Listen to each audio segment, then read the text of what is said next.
I am so, so pleased to introduce to you Mr. Ben Vereen.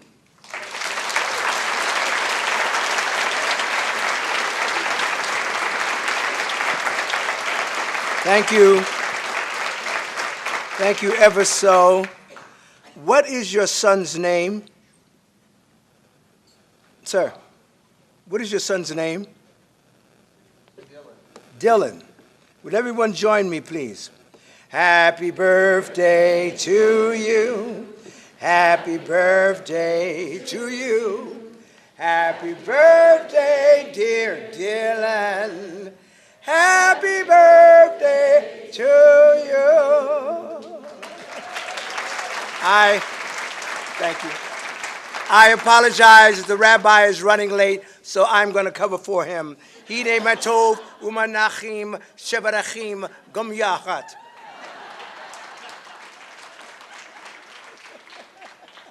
We're all in the room, as it should be. I don't know what I can say to you. Becky was very kind to say that by me being here, we'll put you on the map. No, you're already on the map. By the fact of what you're doing, you're on the map. I'm reminded of a story of this officer who was standing on the highway out here. And one day he looks up and he sees a truck full of penguins coming down the highway. He pulls the driver over. He says, "Excuse me, sir, aren't those penguins in that truck?" He said, "Yes, sir. They're my closest and dearest friends." He said, "Now, they are penguins, aren't they?" He said, "Yes, sir. They're my closest and dearest friends. You can't be driving around the highway here in Sarasota with penguins. You got to take them to the zoo." "Sir, but sir, take them to the zoo." So he drives off. So the next day, too, the officer's standing on the side of the road. He sees the same truck coming down the road with penguins. And they all got on sunshades. The officer's furious now. He runs over and he says, hey, aren't you the guy I told you with these penguins? Didn't I tell you to take them to the zoo?" He said, "Yes, sir. I took them to the zoo. And they liked it so much, today we're going to the beach."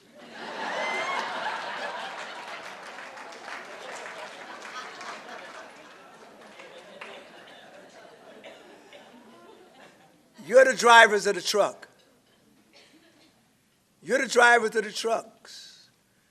And you have gathered penguins along the way who needed help. You're to be encouraged, fortified, and held up. I'm speaking to the choir today, but I need the choir to go out into the community and make a joyful noise. Let the people know what you are doing here in Sarasota for your own people. You've heard the stories. You've heard the stories of the Most High. Only three stories of the Most High's witness to your divinity. Your divinity. Me, I'm from Brooklyn. You from Brooklyn? Brooklyn? Yeah, you see my hubcaps?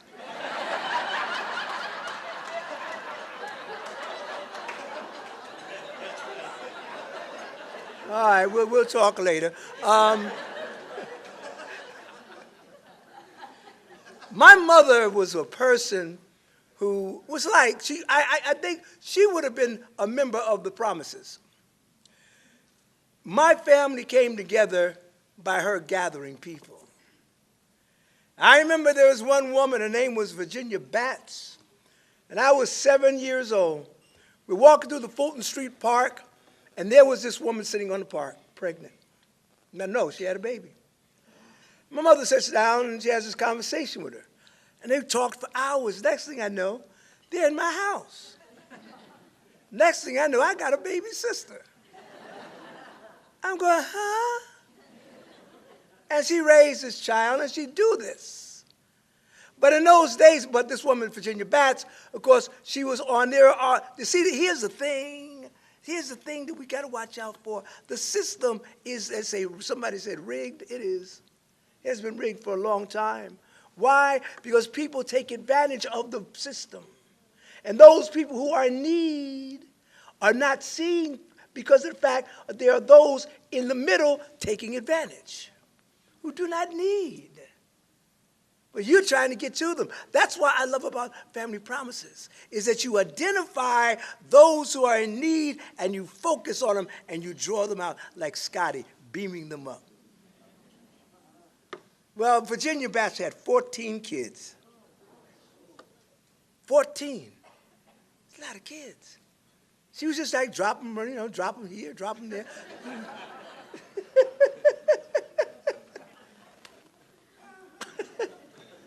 But in those days in the community, what they called the ghetto, if a kid was around, they'd pick it, I'll take care of this kid, I'll take this kid, I'll take this kid, I'll take this kid. And then one day, a thing came along called homelessness. Somebody said, these kids, these people who are in need of mental health, we can't afford to take care of them anymore. Put them in the streets. Put them in the streets. And all of a sudden, in my life, it may have happened before, I remember bums. Remember the word bums? Yeah, they later became homeless people. Now I'm dealing with another factor in my lifetime, homeless people. When my Creator tells me, I give you life, and I give you life more abundantly. I give you life to share with one another. I give you love unconditionally to share. To share. So we find other ways to share. We give. But what I am so amazed by this morning is the group of God's gathering in the room. God, Allah, Buddha, Jesus, Elohim, Yahweh, the great divine, the higher power. You're here. Hello. There are many trails to the top of the mountain, but there's only one mountaintop. You're all walking a trail, but along the way, you heard the messenger say, help the least of mine, and you help yourself into glory. Help the least of mine. Because there, but by the grace of God, go you and I. We're sitting here today enjoying breakfast and going to our churches and our places of business, and that quick, our lives could change. You hear the young man said, 3 months, boom, it was wiped out. My whole life was changed. In Sacramento, I talk about it a lot. Sacramento people living in mansions. The next day, they were living in tents. It's happening in our lifetime. Our lifetime. When I got the call from Richard Gere to do Time Out of Mind, I said, I'll go. He says, you're going to play a homeless person? I said, I'll go. Because, it's one thing to be a celebrity, but I'm the type of celebrity, we do charities and things like that, but it's another thing to get into the skin of that person. And when I investigated, because I said I go around, the shelters, you give to the shelter, and you give you what you can, and you help, so give them a meal, or you chump change, you get to give them that sort of thing. But how do you, it's like somebody says, okay, you take a person and you give them change, why don't you take them to the water, teach them how to fish, and they'll eat their lifetime. How can I do that? So as I was preparing for this role, now I've been on the other side, the giver, giving. I hadn't been on the other side. Now I'm dressed. When I do a character, I become the character. Yeah, I can't be separate from that which I am expressing. And I do a little prayer, and I ask the great divine to move myself out of the way of self so that the greater self can express itself. I was actually living on the streets in Brooklyn, in Manhattan. Friends of mine would walk right by me. I remember walking up to a friend of mine, piano player, Billy Stritch, and I was walking up behind him, and he was talking to somebody and said, there's this homeless guy coming at you. And I saw Billy's back go like this. And I just walked up and I said, excuse me, man. He said, yeah, what can I help you? And he looked at me and said, Ben? But in real, that could have been, Ben, what happened?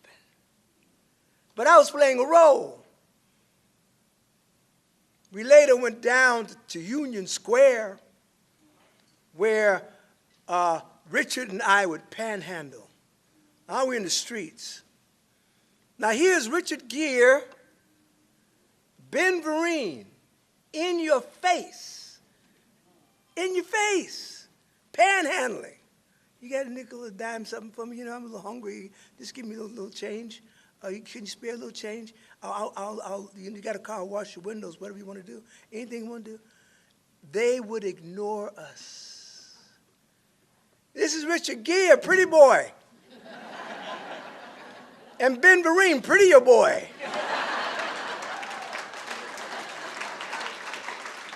In your face. And some were very gracious. Some would give us that day. Richard raised $1.25. I raised $5. Because I was in there. I was aggressive. Come on, man, my credit card maxed out. Come on, help me out, man.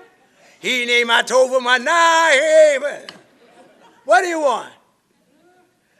Some people would look at me and say, I have nothing, but would you take my sandwich? With tears in their eyes.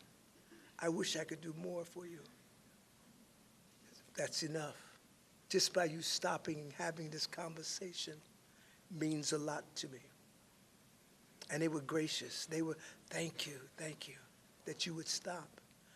But our society is built upon the fact that those who we don't want to see it. Richard puts it this way: they feel like homeless people are a black hole, and if you get too close, they'll be sucked into it. But let me tell you something: we're all walking around, tiptoeing around a black hole in this society. We all could be sucked into the black hole in a minute. So what can we do about it? What you're doing right now. What can we do about it? What I want to encourage you to do as you go back to your communities. To talk about it and do something about it. By putting safety nets. I want you to talk to the corporates. Say, what are you going to do about your people for your company tomorrow? I know a group of people who would love to work for you. All you got to do is train them and give them a hand up. They're the same one to buy your Coca-Colas. They buy your McDonald's. Give them a hand up. Help us, help them, help you. And by doing that, we help America. Simple as that. Simple as that. I was telling them the story last night, how we look at homeless people and how that whole mentality comes down. It goes along with the story of the prodigal. You know the story of the prodigal? The prodigal son? I'm the only person who knows the prodigal son. There's this story in the Bible about this father who had two sons. One son worked very diligently in the fields. The other was a bit of a dreamer and wanted, his ego said, I deserve my inheritance right now. And the father said, well, look, son, you'll get it in time. I want it now. So the father says, okay, so he gives him his inheritance. You know the story, right? And the child, not saying that all homeless people are like this, but this does happen, especially those of us who've been on that line called addiction. Hello? Am I the only one been through that? How many people have been through the 60s? You notice that laugh was well, those of us who've been through that period of our lives, he got hung up in addictions. He got hung up in the wildness of life he felt was the wildness of life. He drank and he drugged and he partied and he woke up one morning and he was eating from the pig trough. Money all gone, life all gone, jobs all gone, couldn't get anything. He's in the pig trough eating. And he comes to himself. That's the word I love. He comes to himself. Sometimes we got to do that. That's the bravery of these families, that one day you came to yourself and said, my Father's house, there are many mansions. I'm going to go to my Father's house. Maybe I can't work in the house anymore because I squandered my inheritance. Maybe he'll give me a job working in the fields. I can work with the animals. I just got to go. And nobody thinks about the fact of what this young man was thinking as he was walking up the courage to come home. You've given it all away. You squandered it all away. Or society is taking it all away. And the courage to get up and say, I'm going on anyway. I'm going to walk home. Because in my Father's house are many mansions. Maybe I can work in the pig troughs there, but at least I'll be home. At least I'll be near my loved ones. He's walking up the road. He's thinking these things.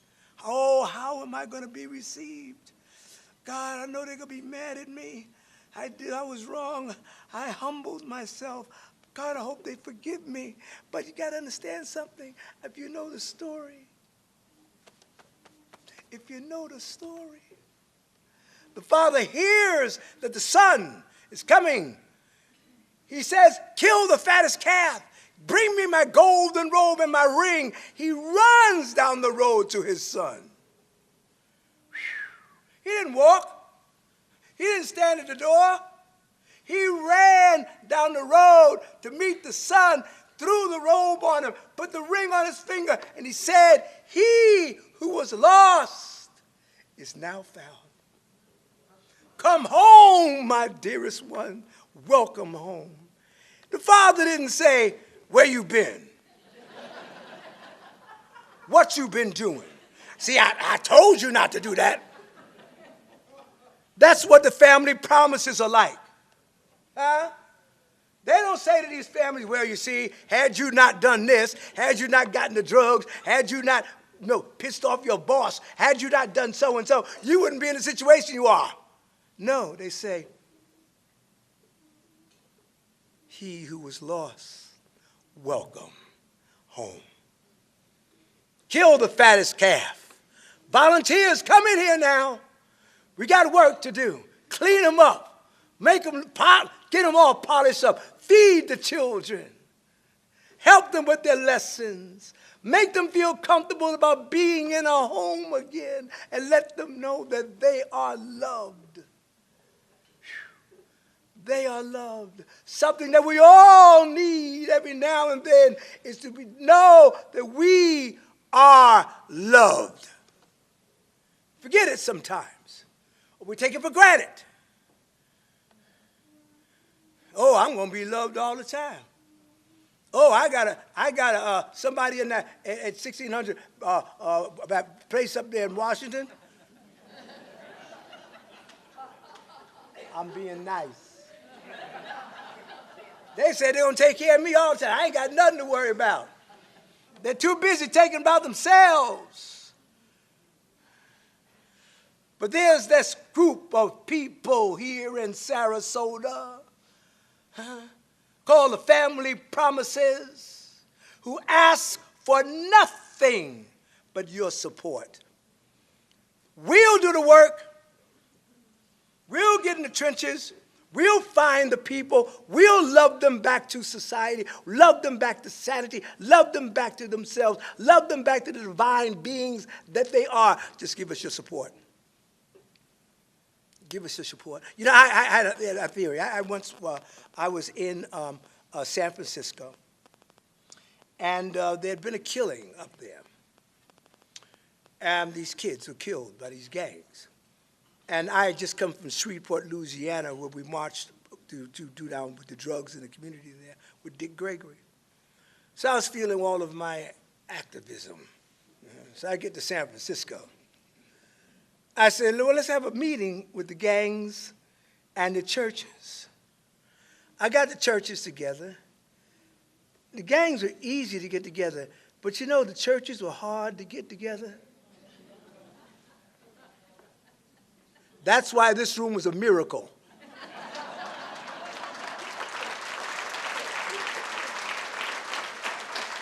My God's better than your God. My God's better than yours.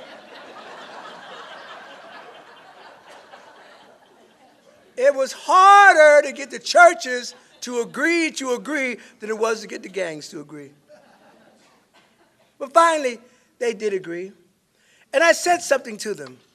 I said, you know, each week you come to church, and it says in your Bible or your Torah or your Quran to give a certain percentage of your time or your monies to the church. Huh? 10%, I believe, in my church was give 10% of your earnings to the church. I said, okay. Now I heard a story about this priest, this reverend, and this rabbi, that they were asked, how do you give your 10% to God? And the priest said, well, we put them on a basket, people give their 10%, we use the 10% for the community. That's lovely. Another one said, how do you do it? He said, well, the reverend says, well, we get the 10%, and we use the 10% to take young people on church. I said, yeah, that's lovely. He turned to the rabbi and said, how do you get your 10%, give your 10% to God? He said, well, what I do is I draw a huge circle in the middle of the room. I take the money that people give for 10% to God, and I throw it up in the air. Whatever God wants, he'll keep.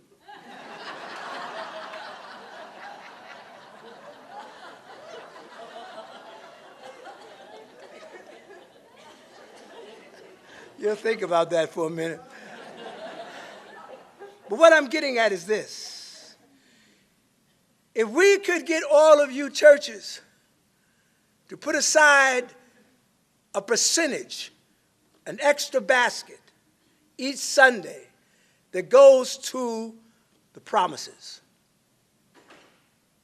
at your congregation, just starting there before you go out into the community. Start it at home. Charity begins at home. If we can get just the churches to do something a little more, because you're already doing something, but here's the other part, that dollar which we need in order to build a new building. We need another house. You notice the homeless number, yes, agreed? Agreed? Agreed? Understand something. There, but by the grace of God, may go you or I, and I may need that house one day. And if it's in place here in Sarasota, I'm on my way. If we can get the communities to put this little money aside, it ain't going to cost you that much. It's not, 10% ain't a lot. Just a little tied towards, the family promises. This is their basket. Each church in the area gave just 10%. We build a mansion to house many homeless people. Many homeless people. I hate the word homeless. Many of God's people. Many of love's people. Many of Allah's people. Many of the divine one's children. We are all expressions of the one that created us. And the charge was, take care of my garden. Take care of my garden. Ye are the garden. And if one suffers, we all suffer. How can I go home tonight and have a good old juicy steak knowing that my neighbor has none? I mean, those who eat meat. But it's the idea of sharing, of giving. And check this out. I love this part. When you give, when you change the consciousness of another person the blessings come back to you doubled. Who wouldn't want that? Double. Huh? You give one, the universe gives you 10. Who wouldn't want that? That's why I'm a spiritual enforcer. We need more spiritual enforcers, and that's who you are. You're enforcing love through what you do. You're enforcing love. So I encourage you to continue and to be able to look at a family and say, why should you feel discouraged? Why should the shadows fall? Why should your heart feel lonely as you long for heaven and home?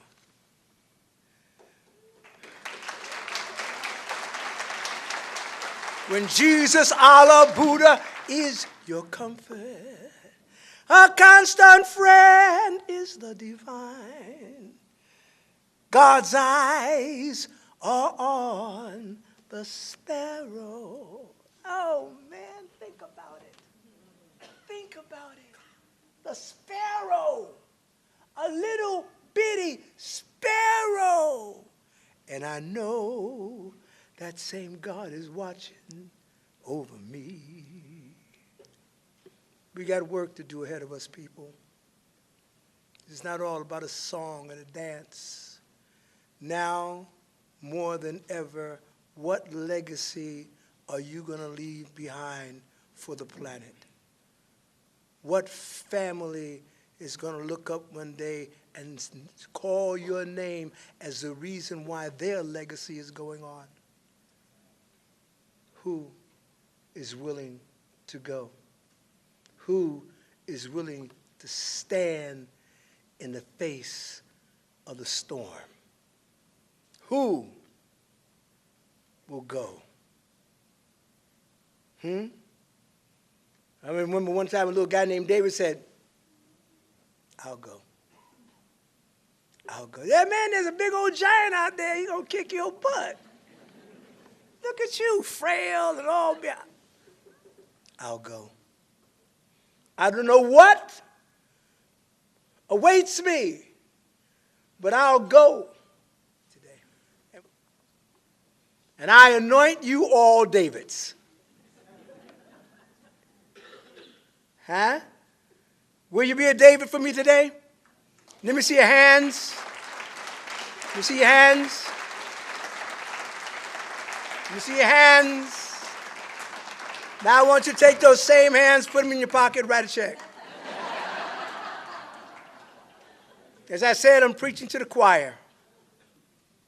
But my want is for you to leave here today, this breakfast this morning, and be grateful and thankful for the breakfast, but to come up with some creative idea of how we're going to build this extra house for the families, or as many as we need until this is over. It's only over when we say it's over, and we're never going to say it's over. We dream the impossible dream. We'll fight the unbeatable foe. We will bear with unbearable sorrow. We'll run where the brave dare not go, to right this unrightable wrong.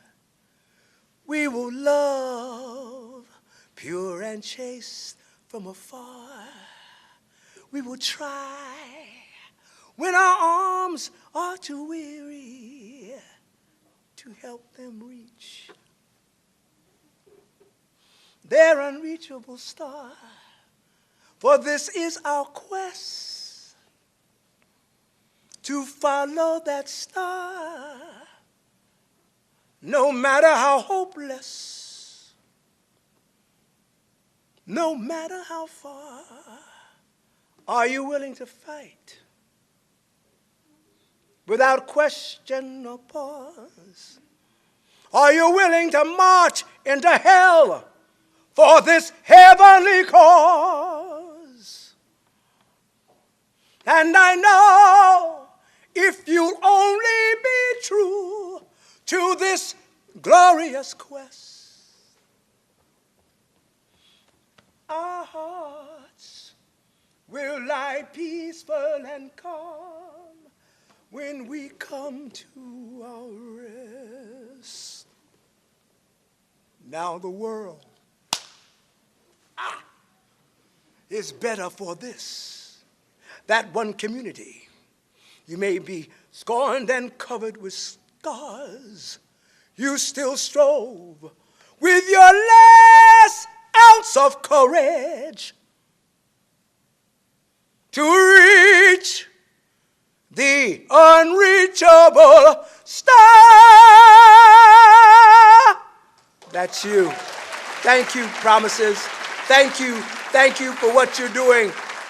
Carry on. I'll meet you there on the top of the mountaintop.